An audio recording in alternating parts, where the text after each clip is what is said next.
보도의 진실과 시청자의 진심을 알아봅니다.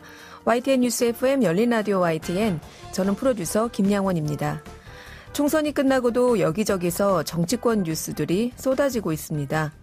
누군가는 패자는 말이 없다 하며 말을 아끼지만 한쪽에선 심지어 부정투표 의혹까지 제기하고 있는데요. 여당과 야당의 득표율까지 계산됐다는 주장은 따져볼 필요가 있는 것 같습니다. 잠시 후 팩트체크해 보겠습니다. 4월 26일 일요일 순서 바로 시작하죠.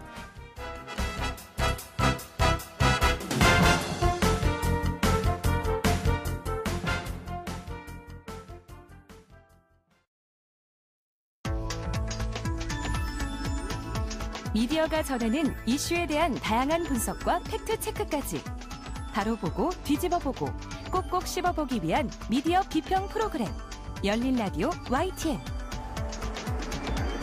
한 주간 있었던 뉴스들 가운데 사실 확인이 필요한 뉴스를 팩트체크해봅니다.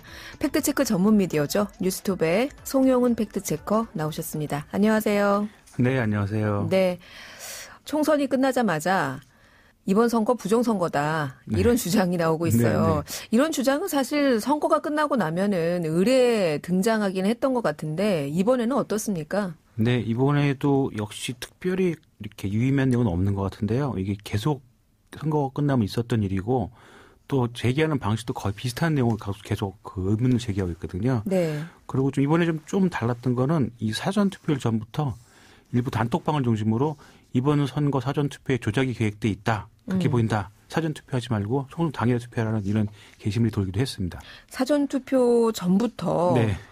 조작이 계획된 것으로 보인다는 얘기가 이미 돌았다. 네네. 부정선거가 계획됐다고 주장하는 거잖아요. 네, 그런 분들도 있었고 단체도 있었습니다. 네. 하지만 이번 사전 투표 그럼 투표하지 말라고 했지만 사실 사전 투표율이 역대 최고로 기록했잖아요. 네네. 그거 보면은 뭐 그분들 주장에 동의하시는 분들이 많았던 것 같지는 않은데요. 네. 이 문제는 총선이 끝난 다음인데 역시 일부 유튜버와 낙선 후보들이 부정투표 주장을 조금씩 이렇게 제기를 하더니 네. 며칠 전에 미국 백악관 청원 사이트에 이런 주장이 올라왔습니다. 18일인데요. 백악관 청원 사이트 위더 피플에 탄원 여당과 문재인 대통령에 의해 의도적으로 진행된 한국 선거란 제목의 청원이 올라왔고요. 청원인의 이름은 김영진 이름을 쓰신 거 보면은 한국계에 관한 한국인 분인 것 같고요. 근데 이제 해당 청원이 백악관으로부터 공식 답변을 얻으려면 한 달 내에 10만 명 인원을 채워야 되는데요. 또 공교로운 게 그 청원이 올라온 날 미국 트럼프 대통령이 문재인 대통령한테 전화를 했죠. 총선 승리를 축하한다고. 네. 이렇게 해서 또 화제가 되기도 했습니다. 네. 청와대 청원 게시판도 아니고 미국 백악관 청원 사이트에 한국 선거가 이번에 부정이 있었다. 이런 부정투표 게시글이 올라왔다. 그런데 이 부정선거라고 주장하시는 근거는 뭔가요? 네, 우선 몇 가지 주장이 있는데요. 뭐 하나씩 확인해 보면 첫 번째는 여주 선관위 이 건물 사진과 그 여주 선관위 근처에 이제 투표용지처럼 보이는 그 파쇄 종이, 그러니까 종이 폐기물이죠. 네. 파쇄된 종이 더미를 찍어서 같이 올렸습니다. 이거 사전 투표한 거를 몰래 바꿔치기 하고 이렇게 폐기한 거다 이런 주장을 했습니다. 그 한 장의 사진. 네. 네. 그러면 사진에 찍힌 이 파쇄된 그 투표용지로 보이는 네. 그 종이 이게 투표용지가 맞나요? 네. 그래서 이제 확인을 해봤습니다. 네. 이 여주시 선관위에서 확인해 줬는데요. 뭐 여기서도 그 사진이 찍힌 야간 시점에서 바로 보고 확인한 게 아니라서 일단 그 사진을 보고 판단하셨는데 그 종이 색깔이 모두 세 가지 색상인데 이 그 주장에 의해서 여주 선관위에서 나온 게 맞다면 이 봉투의 색이나 그 바코드 형상 등 찍히는 그 종이를 보면은 황색 계열 종이는 이 관외 투표 회송용 봉투, 그리고 섞여 있는 흰색 종이는 일반 종이, 그리고 연두색 종이는 후보별 득표수를 정리하는 데 쓰이는 용지가 있는데요. 이걸 유효투표 집계전이라고 합니다. 유효투표 집계전. 예, 이거일 네. 수 있다고 밝혔습니다. 설명을 붙이면 투표 집계할 때 특정 후보자 유효표가 몇 장인지를 이제 묶은 거 위에 그거를 적은 유효투표 집계전을 올려놓고요. 올려놓는데 그게 보통 연두색인 경우가 많고요. 네. 또 이제 모의 개표 연습을 항상 하는데 연습을 해야지 이제 그날 현장 실제 개표를 할 때 네. 속도가 빨라질 수 있으니까 그래서 연습을 시키는데 그 연습할 때 이런 모의 집계전을 사용한다고 설명했습니다. 그러니까 특정 후보자를 예를 들어 10장이면 10장, 뭐 네. 100장이면 100장 네, 이렇게 그 단위로 다음에, 네. 집계를 한 후에 네.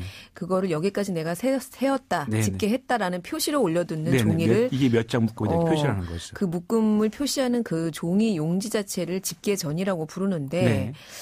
그게 모의 연습을 할 때 네네. 비슷한 색깔의 그 용지가 사용이 됐는데 네네. 그게 폐기된 거란 얘기군요. 네네, 그렇죠. 네. 이 여주 선관위는 사전 투표지가 또 담겨오는 봉투를 접수하는 기를 또 테스트를 하는데요. 네. 미리. 그때 또 그 모의 회송용 봉투만, 그러니까 실제로 뭘 담지는 않고 그 봉투만으로 또 테스트한 다음에 파쇄한 그런 적도 있다고 밝혔습니다. 뭐 이런 그러면서 이 사전 투표용지 바꿔치기 현상에 대해서는 좀 이렇게 좀 어이가 없다 이런 느낌을 말씀해 주셨는데 네. 이 사전 투표함이 오고 이 보관하고 이런 모든 과정이 24시간 CCTV로 감시가 되게 돼 있습니다. 그 CCTV 감시 자체를 또 외부 감시 단체가 보고 있고요. 누구나 이걸 볼 수 있게 홈페이지에서 공개를 하고 있거든요. 네. 예, 그러니까 관심 있으신 분들은 그냥 보시면 됩니다. 그런 것들을 다. 예, 근데 그거를 예를 들어서 영화에서처럼 CCTV를 이렇게 몰래 또 안 보이게 하고 이렇게 하려는 건 그렇게 정말 영화에서 가능한 일이지 실제 이런 현실에서 가능하다면 뭐 굉장히 사실 큰일이겠죠. 실제로 그랬다면. 네. 그렇다고 설명해 주셨습니다. 그렇군요. 이 보통 선거 때 그런데 이렇게 CCTV도 있지만 사실은 여야 그 각 당의 참관인이라고 뭐 하나요? 네네. 왜 그 관계자들이 들어가서 동시에 지켜보잖아요. 네네.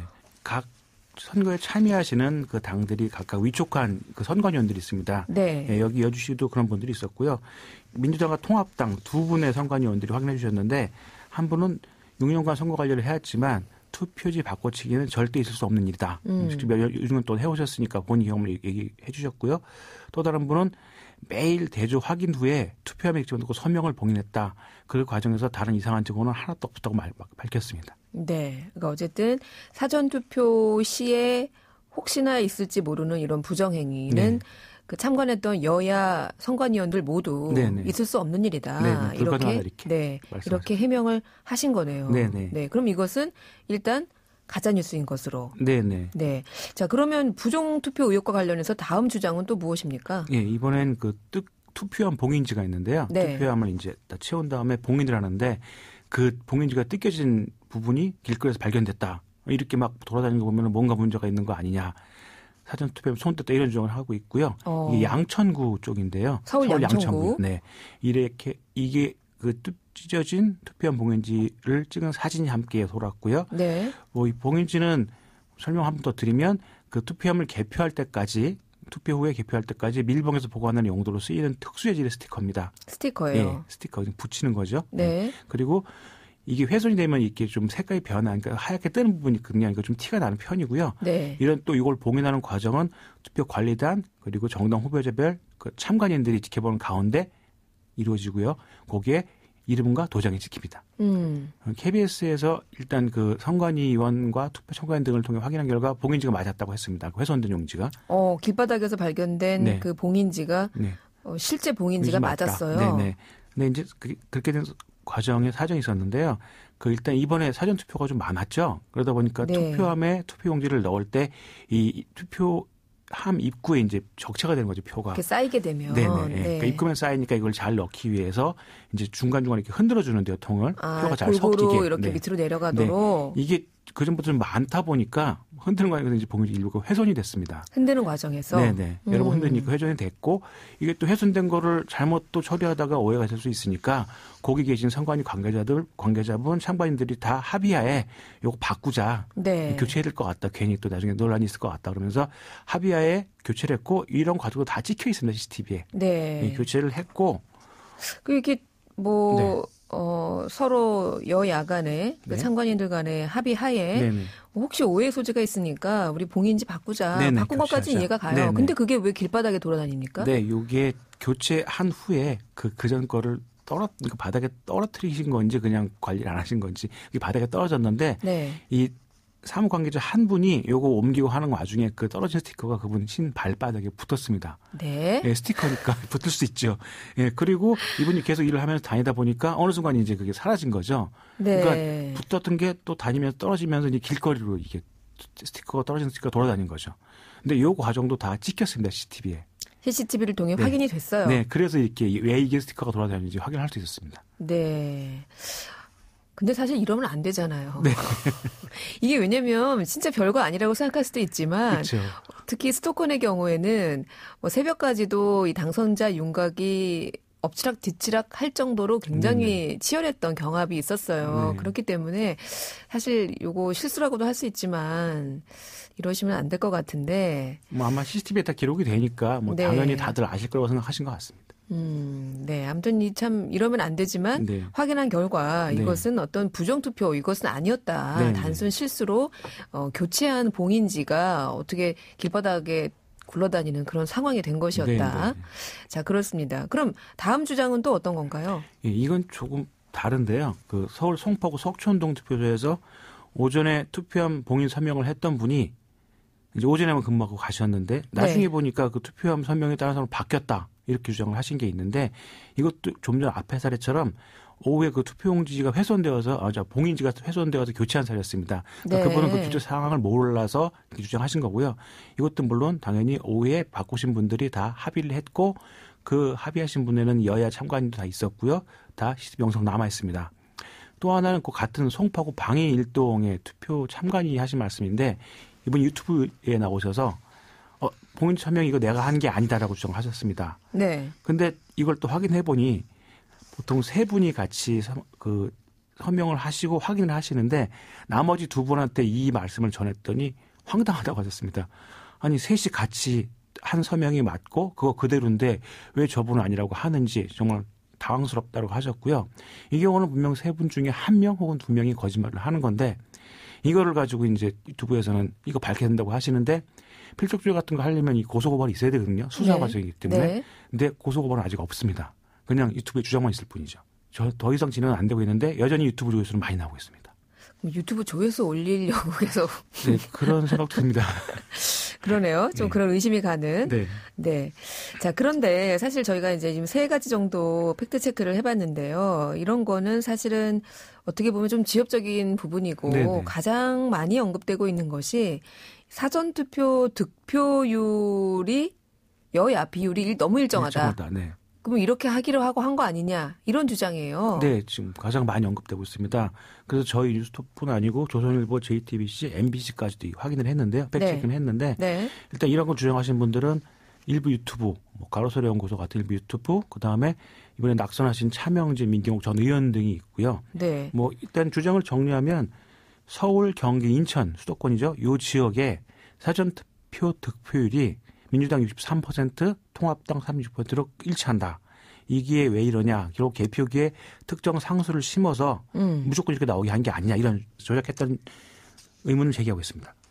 서울을 비롯해서 이 수도권 지역의 사전투표 득표율이 더불어민주당의 경우에는 63%, 네네. 미래통합당은 36%, 네. 그러니까 거의 한 6대4 정도의 비율로 나눠지도록 네네. 이 상수를 심어서 개표 결과를 조작했다. 네. 이게 두 가지로 좀 설명할 수 있는데 네. 하나는 실제 수치가 그런 건지 하고요. 하나는 이 과정이 제대로 된 건지 이렇게 좀 나눠 설명을 드리면 우선 이 선관위의 그 세부 데이터가 나오면 이제 확실하게 밝혀질 건데 이게 시간이 좀 걸리고요. 네. 일단 그 MBC 인터뷰에서 이거 실제 이런 수치 나오지 않았다라고 밝혔습니다. 네. 그리고 제가 찾아보니까 조선일보, 가세현 등이 계산한 것은 이런 선관위 자료가 아니고 자신들이 직접 계산을 했더라고요. 그 득표수를 더해서. 지역별로. 네. 더해서 하다 보니까 이 오류가 나온 사례도 있습니다. 조선일보 같은 경우는 첫 보도에서는 덧셈을 잘못해가지고 그 수치가 잘못 나온 경우가 있어서 가세현에서 또 그걸 가지고 공격하기도 했는데요. 일단 저희도 가세현 수치까지 확인해 보니까 뭐 부분적으로 숫자가 틀리긴 했지만 전체적인 비율이 60, 36 정도는 비슷했습니다. 63대 36 비율은 비슷했다. 예, 비슷했고요. 그래서 가세현은 이걸 근거로 빨리 선관위 서버를 압수수색한다, 이렇게 압수수색해야 한다고 주장했습니다. 선관위를 압수수색하자. 네, 서버를. 네. 예, 굉장히 급진적이신데 네. 그런데 이런 가로세로 연구소하고 지금 조선일보가 좀 입장이 다르다고 했잖아요. 네. 조선일보는 어떤 입장이에요? 네, 조선일보는 우선 처음에 그 숫자를 잘못 계산한 거는 이제 정정을 했고요. 네. 하지만 일단 다음 칼럼에서 이런 3개 지역 득표율이 이렇게 일정에 나온다고 해도 그거는 그럴 수 있는 상황이다. 이게 부정선의 증거가 되지는 못한다고 결론을 지었고요. 네. 또 공격이 이어지죠. 그다음 사설에는 아무런 근거도 없고 비합리적인 부정선거 음모론이라고 이렇게 선을 그었습니다. 네. 뭐 JTBC도 팩트체크를 했는데 이 서울, 경기, 인천 지역 사전투표제의 성향이 비슷하고 지지층이 이번처럼 양분된 선거라면은 이런 상수가 나올 수도 있고 또 이 추가로 진행한 팩트체크에서는 이 숫자를 만약에 정해놓고 자료를 찾는다면 충분히 가능하다고 이렇게 설명했습니다. 63대 36을 정해놓고 네. 여기에 딱 들어맞는 지역만 찾아내는 거예요. 네, 숫자를 찾아낼 수 있는데 여러 방법이 있는데요. 네. 설명을 드리면 우선 이 63대 36이라는 숫자가 생각보다 넓은 분포 범위가 아닙니다. 이 약 각 두 정당의 득표율이 1%부터 100%에 고르는 게 아니고 일단 고정적으로 그 각 당의 고정 지지율이 있거든요. 그게 뭐 예를 들어서 통합당이 뭐 36%고 민주당이 뭐 40% 몇 퍼센트 이런 고정 지지율이 있고 여기에 이제 개인 후보자들의 이제 그 개인기가 더해지는 게 이제 득표가 되는 건데 고정적으로 이 서울 강북의 경우에는 통합당은 약 30% 정도로 많이 낙선했습니다. 그러니까 그 숫자 분포 범위가 그렇게 넓지 않다는 거죠. 네. 그러니까 253개 지역구에서 그 분포하는 숫자 폭이 좁다면 그렇게 나올 수 있는 곳이 많이 있고요. 네. 두 번째는 요거를 서울 전체, 경기 전체, 인천 전체가 아니고 무슨 구, 어느 선거구 이렇게 구분을 하면은 꼭 6336이 나오는 게 아니고 50대 50 나오는 경우도 있고 30이 나오는 경우도 있습니다. 그러니까 세부로 들어가면 달라진다는 거죠. 네. 예. 그리고 좀 더 이런 것들을 설명할 많은 증거가 필요한데 이게 다예요. 그냥 36대 63이 나오는 숫자만 몇 개 고른 거죠. 뭐 이런 식으로 따지면은 814만 분의 1이라는 확률도 매주 몇 명이 나오는 그런 결과가 나오는 게 로또죠. 네. 어쨌건 로또가 이렇게 굉장히 그 소수의 확률이지만 나오는 것도 그럼 설명을 하라는 그런 주장이 나올 수 있습니다. 그러니까 이 정당의 득표율이 사실은 1%부터 100%까지 나오는 게 아니에요. 여러 가지 경우의 수가 수많은 경우의 수가 있을 거라고 우리가 생각은 하지만 네. 실상을 들여다보면 지역별로 뭐 적어도 뭐 물론 이번에 뭐 호남이나 영남 같은 경우에는 조금 다른 경우가 다르겠죠. 되겠지만 수도권 같은 경우에는 대부분 많게는 한 70%, 네네. 적게는 한 뭐 30% 정도는 가져가더라. 네네. 그러다 보니 결국에는 6대 4에 근접하는 경우의 그렇죠. 수가 많이 네네. 발생한다. 네네. 이런 말씀이시군요. 그리고 네, 뭐 여러분. 이런 게 선거 때마다 이런 부정적 음모론이 많이 나오는데 실제로 확인된 경우는 아직까지 한 번도 없습니다. 또 문제는 이 가로세로 연구소 이거를 굉장히 강하게 주장을 하는 가로세로 연구소에서 이번에 또 6천만 원짜리 펀딩을 진행한다고 밝혔습니다. 이 펀딩 성공하면 또 2, 3차 펀딩 또 하겠다고 했는데 이거 전에 선거에서 몇 번 이런 거 보신 적이 있지 않으신가요? 네. 이렇게 뭐 음모론 제기하고 음모론을 기반으로 사람들이 환호를 하면 펀딩을 진행해서 돈을 또 모으는 그러고 나서 나중에는 흐지부지 되는 어떻게 이런 그 돈을 과정을. 썼는지는 밝히지 않는. 네네. 네, 여러분 그렇다고 합니다. 유튜브에서 많이 접하셨겠지만요. 오늘 저희가 여러 가지 내용들, 크게 4가지 정도를 이번 선거와 관련해서 제기되는 의혹 관련해서 팩트체크를 해봤는데요. 저희 방송 잘 들으시고 잘 생각하셔서 네, 내용을 숙지하시면 될 것 같습니다. 오늘 팩트체크는 여기까지 들어야겠네요. 오늘 말씀 잘 들었습니다. 네, 감사합니다. 네, 지금까지 뉴스톱의 송영훈 기자였습니다.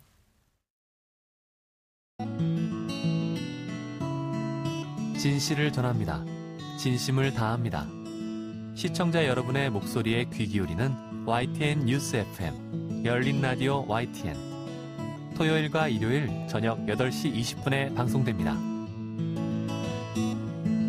한 주간 YTN 라디오에서 방송된 프로그램들을 모니터링하고 평가해보는 시간입니다. 오늘은 박채린 시청자 평가원 나오셨습니다. 안녕하세요. 네, 안녕하세요. 네, 이번 주에는 어떤 프로그램 모니터링 하셨어요? 네, 오늘 말씀드릴 프로그램은 평일 오전에 방송되는 노영희의 출발 새아침, 평일 오후에 방송되는 이동영의 뉴스 정면 승부 총 2개입니다. 노영희의 출발 새아침은 4월 6일부터 10일까지, 이동영의 뉴스 정면 승부는 4월 13일부터 17일까지 들었습니다. 총선 전후 방송이었던 만큼 선거 열기가 느껴졌고 그만큼 문제점도 꽤 보였습니다. 네, 자 그럼 문제점부터 한번 짚어볼까요? 네, 한쪽 편을 드는 듯한 진행자의 태도를 먼저 지적해야 할 것 같습니다. 4월 6일 노영희의 출발 새아침은 여야의 비례위성 정당인 더불어시민당 그리고 미래한국당의 후보자 간 토론 시간을 마련했습니다.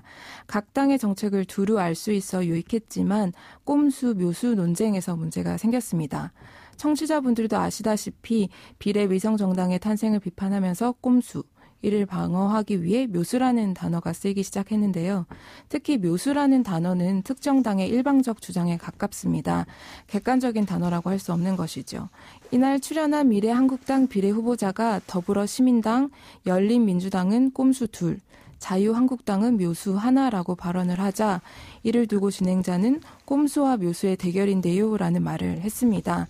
사실과 주장의 영역을 명확히 짚어주지 않고 결과적으로 특정 정당에 유리한 단어를 그대로 받아들인 것이죠. 비슷한 문제는 다른 인터뷰에도 있었습니다. 이게 묘수라는 게 특정 정당에 유리할 수 있다라는 지적이신데 네. 다른 인터뷰에서도 이런 비슷한 내용이 있었어요. 네, 4월 9일분 같은 방송에서는 이은재 한국경제당 대표를 인터뷰했습니다. 같은 당 비례 후보자이기도 하죠. 군소정당에도 마이크를 쥐어준 것까지는 좋았지만 이은재 대표의 주장을 검증하지 않고 일부 동조하는 듯한 진행자의 태도가 아쉬웠습니다. 이 대표는 자신이 미래통합당 공천에서 탈락을 했고 기독당에 입당을 했다가 불교 신자라는 게 알려져서 비례 1번에 제외돼 좌절했다고 말합니다. 그러자 진행자가 먼저 배신감을 느끼셨겠다, 억울하셨겠다라는 말로 이 대표의 주장에 공감하는 듯한 태도를 취합니다. 하지만 이는 섣불리 공감을 표할 부분이 아닙니다. 통합당이나 기독당의 공천 기준이나 공천 과정에 부당한 부분이 있었는지를 먼저 살폈어야 합니다. 진행자의 입장에서는 출연자를 편안하게 만들어 주려고 한 것이겠지만 선거 기간인 만큼 좀 더 엄격했으면 하는 아쉬움이 남았습니다. 네, 출연자 일방의 주장에 너무 동조하는 듯한 진행자의 발언이 아쉬웠다라는 지적이셨고요. 다른 모니터링 내용은 어떤 게 있었을까요? 네, 후보자의 연예인 가족이나 지인을 출연시킨 부분도 지적을 해야 할 것 같습니다. 이동영의 뉴스 정면 승부는 지난 14일 더불어민주당 우상호 후보의 지인 배우 안내상 씨, 미래통합당 후보 김학용 후보의 지인 가수 박상민 씨를 인터뷰했는데요. 그 전주에도 최재성 더불어민주당 후보자의 아들인 가수 최낙타 씨, 이재영 미래통합당 후보 배우자인 배우 박정숙 씨를 인터뷰했습니다. 개인적인 에피소드 등이 나와서 청취자 입장에서 재미는 있었습니다. 하지만 형평성과 검증 불가라는 문제는 남습니다. 가족 등 가까운 사람이 나와서 후보자에 대해서 안 좋은 소리를 할 리는 없지요. 또한 유세 현장에 등장하는 가족의 모습을 비춰주는 정도는 할 수 있겠지만 몇 분간 마이크를 쥐어주는 것은 다른 문제입니다. 과하다는 것이죠. 가수 최낙타 씨의 인터뷰의 경우는 앨범을 언제 낼 거냐, 왜 예명을 쓰냐 등의 질문이 있었는데 연예인 인터뷰를 듣는 것 같기도 했습니다. 연예인 가족이나 지인이 없는 후보자를 고려할 필요도 있고요. 언론 노동조합 등이 만든 총선 보도 준칙에 따르면 선거 유세에 참여하는 연예인인 가족이나 지인 등을 보도할 때는 흥미 위주로 다루지 말 것을 권장하고 있습니다. 네, 이번 총선에 출마했던 각 당의 후보자들의 지인이나 가족, 그중에 연예인이 있는 후보들 쪽을 인터뷰를 했는데 좀 흥미 위주로만 흘러서 아쉬웠다라는 평가셨어요. 혹시 긍정적인 보도 내용은 없었을까요? 네, 선거와 관련해서 두 프로그램 모두 유권자를 위해서 정보를 충분히 담아내려 노력을 했기 때문에 비슷하게 칭찬을 하고 싶고요. 또 선거 외에서 좋은 내용을 꼽자면 지난 16일 세월호 6주기에 방송한 영화 유령선 감독의 인터뷰입니다. 이동영의 뉴스 정면 승부의 방송 내용인데요. 이날 인터뷰에서는 세월호 관련 차명진 전 의원의 막말이나 특조위 활동 방해 관련 수사 등에 대한 이야기를 다뤘는데 세월호 6주기에 꼭 필요한 내용이었습니다. 선거 때문인지 세월호를 다룬 방송이 많지 않아서 이날 인터뷰가 더 눈에 띄었습니다. 네, 오늘은 노영희의 출발 새아침 그리고 저녁 시사 프로그램이죠. 이동영의 뉴스 정면 승부 이 두 프로그램을 중심으로 선거보도 방송 내용 등에 대한 시청자 평가원의 의견 들어봤습니다. 오늘 말씀 고맙습니다. 네, 감사합니다. 네, 지금까지 박채린 시청자 평가원이었습니다. 열린 라디오 YTN에서는 시청자 여러분의 목소리를 듣습니다. YTN 뉴스 FM에 대한 다양한 의견과 애정어린 비판을 직접 달려가서 들어보는 열린 마이크. 참여 신청과 의견은 유료 문자 샵 0945, 우물정 0945나 YTN 라디오 프로그램 열린 라디오 YTN 게시판을 통해 남겨주세요. YTN 라디오의 진정한 서포터즈, 애청자 여러분의 목소리를 들어보는 시간이죠. 열린 마이크. 오늘도 김예은 리포터와 함께합니다. 안녕하세요. 네, 안녕하세요. 네, 오늘은 어떤 애청자분을 만나고 오셨어요? 네, 오늘은 용인에 거주하고 있는 56살 주부 윤수연님을 만나 뵙고 왔습니다. 왜 어릴 적에 땡땡 학습, 땡땡땡 교육 같은 학습지 한 분들 많지 않으신가요? 땡땡펜. 네. 저만 해도 어릴 때 많이 했거든요. 네. 일주일에 한 번씩 선생님이 오셨는데 맨날 숙제를 밀리고 그랬습니다. 윤수연님이 바로 그 학습지 선생님이었는데요. 벌써 20년 차 베테랑 교사였습니다. 먼저 윤수연님의 본인 소개 들어보시죠. 저는 용인 수지에 살고 있는 주부 윤수연입니다. 학습지 교사예요. 지금 한 21년 차인데 제가 이렇게 지도해서 한 1, 2년 지나고 어떤 목표치가 있는데 그렇게 쫙 끌어졌을 때 그때 되게 기쁘죠. 아, 이래서 이런 재미로 내가 애들을 가르치지, 이제 그런 거. 네, 21년 차 학습지 선생님이신 윤수연님. 반갑습니다. 네. 네. 한창 학습지 교사로 활발하게 활동하실 때가 한 10년 전쯤인데요. 그때는 올해 최고의 선생님 이런 타이틀을 달 정도로 정말 열심히 학생들을 지도하셨다고 합니다. 한편 수연님은 2명의 자녀분들을 두고 계신 어머니인데요. 왜 아이들을 한창 키울 때 남편과 맞벌이를 하셨기 때문에 시어머니께서 아이들을 많이 돌봐주셨다고 해요. 그런데 요즘 따라 돌아간 시어머니 생각이 많이 떠오른다고 하는데요. 그러면서 한 말씀 전해주셨습니다. 이어서 들어보겠습니다. 결혼한 지 30년이 됐는데 그래서 시어머니를 30년 모시고 작년 11월 말에 돌아가셨어요. 어머니가 아이도 키워주시고 그렇게 해서 이제 일을 했는데 그때는 막 속상한 것도 많고 막 그럴 때도 많아서 30년 동안 돌아가시니까 싹 잊어먹어지더라고요. 그리워요. 꽃 떨어지면 또 어머니 좋아하시는 꽃 펴서 또 생각나고. 참 효부십니다. 네. 네. 30년을 시어머니를 모시셨고 네. 아마 작년 말에 시어머님께서 돌아가신 모양인데 네. 뭐 안 좋았던 일보다는 그립고 좋은 일들만 자꾸 생각이 난다. 떨어지는 꽃잎만 봐도 어머니 생각이 난다 하셨는데 정말 효부세요. 네, 이 윤수연님께서 26살에 결혼을 하셨는데 친정어머니하고는 26년의 세월을 살고 그랬겠죠. 시어머니하고는 30년의 세월을 더 길게 사신 거잖아요. 근데 이게 참 애증의 관계 같다라고 이렇게 얘기를 전해주셨습니다. 또 한편 윤수연님은 저희 방송을 애청치하고 계셨는데요. 저희 방송 팬이 되시기 전에 먼저 남편분께서 원조 팬이셨다고 해요. 그래서 네. 부부의 정자. 네. 그래서 그 영향을 받아서 저희 방송을 처음으로 접하게 되신 건데요. 어떤 이유인지 이어서 들어보겠습니다.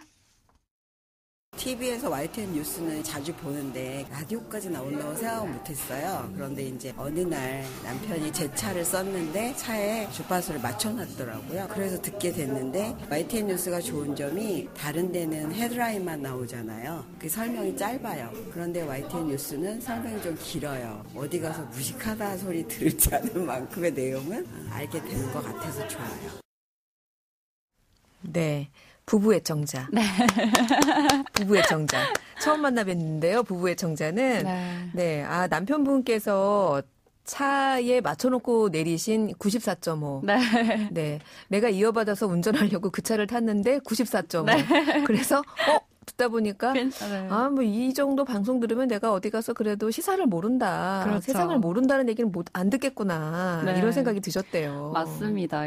사실 처음에는 남편분께서 어떻게 YTN 라디오도 모를 수가 있냐라고 이 잔소리 아닌 잔소리를 하셨다고 합니다. 네. 하지만 얘기해 주신 것처럼 듣고 보니까 이 방송 듣지 않을 수 없다라고 생각을 하셨고 금방 팬이 되셨는데요.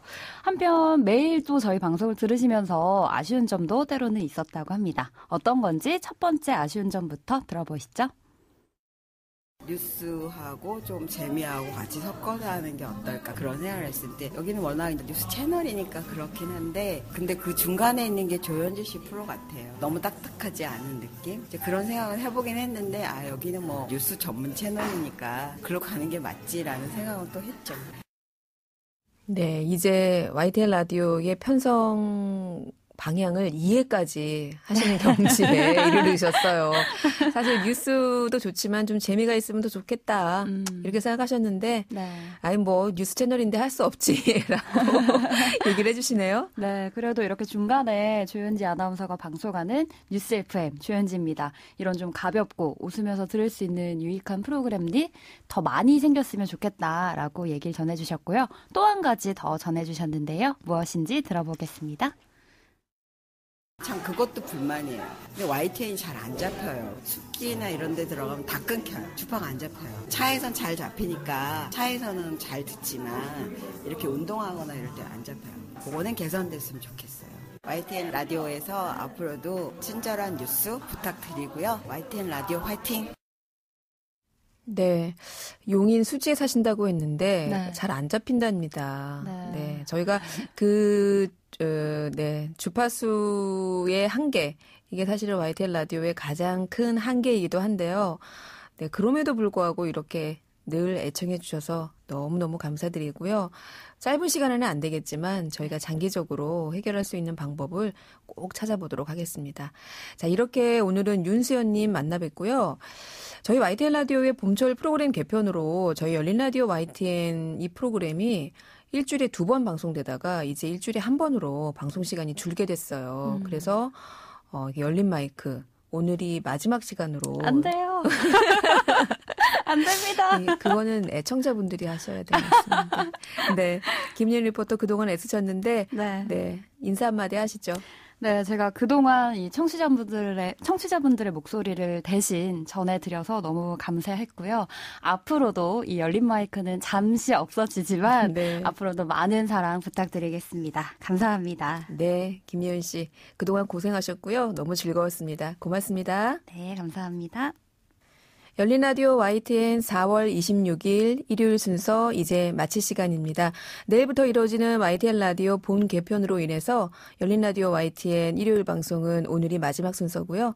저는 오는 5월 2일 토요일부터 매주 토요일 저녁 8시 20분에 찾아뵙겠습니다. 오늘 끝곡은 셀레나 고메즈의 Lose You to Love Me이고요. 지금까지 김양원이었습니다. 고맙습니다.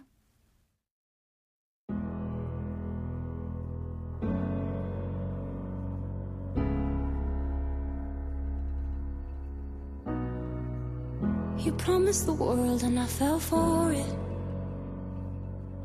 I put you first and you adored it. Set fires to my forest and you let it burn.